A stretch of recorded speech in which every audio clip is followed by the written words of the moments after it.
Well, at least it's something. If the IRS isn't going to cut anyone over this targeting of groups, how about we just cut the IRS's funds and target its budget? Welcome, everybody. I'm Neil Cavuto. Well, GOP to IRS, how is this for taxing? House Republicans looking to cut $3 billion from the IRS budget, $4 billion less than what the White House wants. Clearly, it is punishment for an agency that won't so much as reprimand itself, and an administration that just as clearly thinks it really doesn't have to.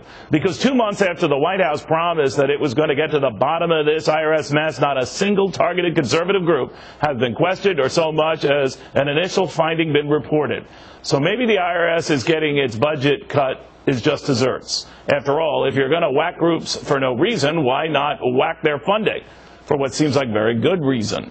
Now to the congressman leading that charge and eager to cut the cash. With me now, Republican Congressman Brady of Texas. Congressman, it sounds like a sound idea to me. Does it have much popular support? You know, I think it does, and mainly because it's something you don't see around Washington much, which is accountability. This cut simply says, look, clean up your act, follow the recommendations of the Inspector General, stop the frivolous funding from bonuses to conferences, and by the way, stop covering up these patterns of abuse and open up the IRS so we can get to the truth. And I think that is fair.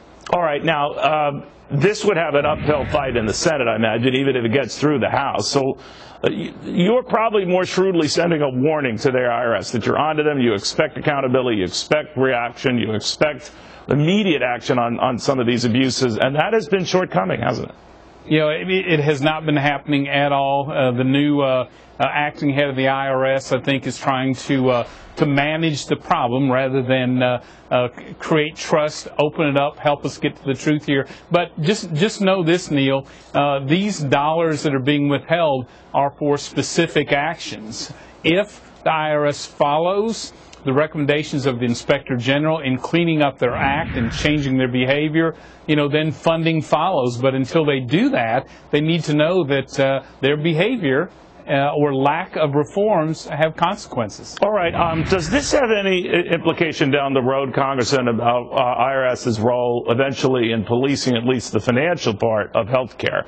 There are about 40-some-odd different areas that they will oversee when the health care law comes into full fruition. Do you want to stop that as well? Because their budget is going to go up exponentially once that happens. You know, at this point, I think the IRS has lost any credibility in enforcing the Affordable Care Act. Truth is, they're using their dollars in their enforcement to pursue political agendas based on political belief. We don't think they have the credibility to enforce the 23 taxes and all the mandates within Obamacare either. Nor is there confidence among the American public they'll protect our taxpayer information once we give it to them. So right now they're probably the least credible organization in the federal government. They've got some changing to do. All right, Congressman, we'll watch closely. Kevin Brady, the fine state of Texas, on what could be a way to get the IRS going or not, depending on your point of view. Now to the